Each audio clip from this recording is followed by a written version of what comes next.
Sunil good morning. So రికార్డులు మొత్తం కూడా తారుమారు అయిపోయాయి. అసలు ఎవరి భూములు 22A ఉన్నాయి.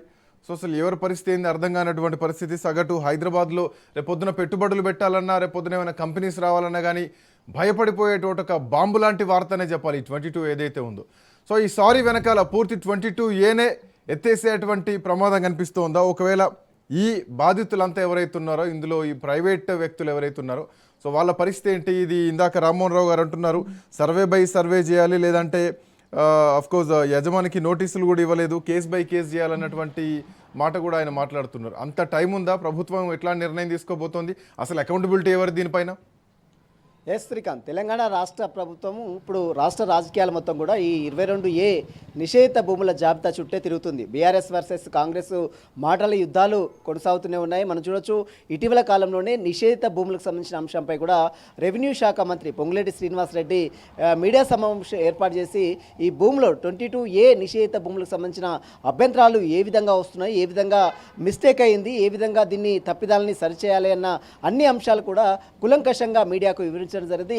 అయితే 22A జాబితా ప్రకారము నిషేధంలో ఉన్నటువంటి ప్రొహిబిటెడ్లో ఉన్నటువంటి భూములను మొత్తం కూడా ఎవరికి ఇబ్బందులు కలగకుండా, అంటే దానన్నీ కూడా వెరిఫికేషన్ చేసి మరి వాటన్నిటి కూడా సార్ట్అవుట్ చేసే దిశగా ప్రభుత్వం చర్యలు తీసుకుంది. నిన్న ముఖ్యమంత్రి రేవంత్ రెడ్డి సైతము నిన్న రెవెన్యూ శాఖ అధికారులతో రివ్యూ సమావేశం నిర్వహించాడు. ఈ రివ్యూ సమావేశంలో కూడా దాదాపు 93 లక్షల కాంగ్రెస్ ప్రభుత్వం 2026 ఇప్పుడు ఉన్నటువంటి లెక్కల ప్రకారం దాదాపు 93 లక్షల ఎకరాల భూమి ఈ 22A నిషేధ భూమి జాబితాలో ఉంది. గతంలో బీఆర్ఎస్లో కేవలం 16 లక్షల ఎకరాలు ఉంటే ఇప్పుడు ఏకంగా కాంగ్రెస్ ప్రభుత్వం వచ్చిన తర్వాత అది అధికారుల తప్పిదం వల్ల దాదాపు 93 లక్షల ఎకరాలు నిషేధ, అంటే 22A జాబితాలో నిషేధ భూమి జాబితాలో ప్రొహిబిటెడ్లో ఉన్నట్లు కూడా లెక్కలు చెప్తున్నాయి. అయితే ఇంత భూమి ఇంత నిర్లక్ష్యంగా ఏ రకంగా ప్రొహిబిటెడ్లో పెట్టారు అధికారులు, ఈ తప్పిదం ఇక్కడ చాలా స్పష్టంగా అర్థమవుతుంది.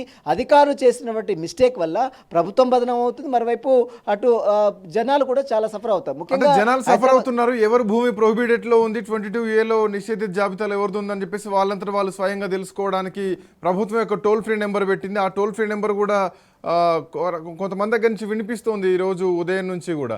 సో 926 మాత్రమే టోల్ ఫ్రీ నెంబర్ పనిచేస్తుంది. ఆ తర్వాత ఆఫ్కోర్స్ ఆ నెంబర్ పనిచేయదు. మోర్ ఓవర్ ఈ టైంలో కూడా చేస్తే నెంబర్ బిజీ వస్తుంది అన్నది ప్రధానంగా ఉన్నటువంటి ఆరోపణ. అయితే ద పాయింట్ ఏంటంటే, అసలు ప్రభుత్వం ఏమైనా జాబితాను బయట పెడుతుందా? ఎవరెవరి భూములు ఎవరెవరి 22A నిషేధిత జాబితాలో ఉంది అన్నటువంటి అంశాన్ని ప్రజల ముందు పెట్టేటువంటి అవకాశం కనిపిస్తుందా, లేదంటే ప్రజలు తెలుసుకునేంత వరకు వెయిట్ చేయాల్సిందేనా? ఎస్, ఖచ్చితంగా మీరు అన్నట్టు దరఖాస్తులు అయితే నిషేధ భూమిలో 22Aలో ఉన్నటువంటి తమ భూమికి సంబంధించిన అంశాలు దరఖాస్తు చేసుకోవాలి. ముఖ్యంగా హైదరాబాద్, రంగారెడ్డి, మేడ్చల్, మల్కాజ్గిరితో పాటు సంగారెడ్డిలో ఉన్నటువంటి దాదాపు కొన్ని వేల లక్షల ఎకరాలు భూమి 22A నిషేధ జాబితాలో ఉన్నట్లు కూడా ఇప్పటికే ప్రభుత్వానికి అనేక దరఖాస్తులు కూడా వచ్చాయి. మీరు అన్నట్టు ఖచ్చితంగా ఒక టోల్ ఫ్రీ నెంబర్ కూడా ఇప్పటికే రాష్ట్ర ప్రభుత్వం వచ్చింది. అది 1800-599-4788. ఈ టోల్ ఫ్రీ నెంబర్కి ఎవరైనా కాల్ చేసి తమ పూర్తి సమాచారం ఇవ్వాలి. రిపీట్ చేయగలుగుతారా?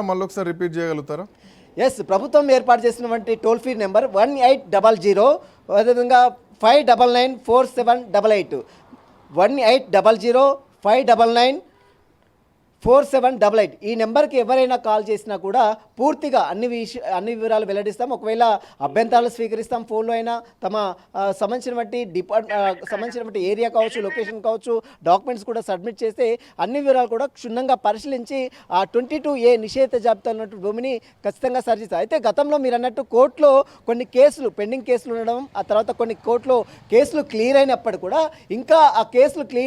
కూడా ఈ అధికారులు, కింది స్థాయి అధికారులు, రెవెన్యూ శాఖలో ఉన్నటువంటి అధికారులు ఈ 22A జాబితా నుంచి వారి భూములను తీసివేయకుండా అలాగే ఉంచడం వల్ల ఈ సమస్యలు అయితే ఉత్పన్నమైనట్టు కూడా చాలా స్పష్టంగా శ్రీనివాసరెడ్డి కూడా అదే స్పష్టం. అయితే ముఖ్యమంత్రి రేవంత్ రెడ్డి కూడా చాలా స్పష్టంగా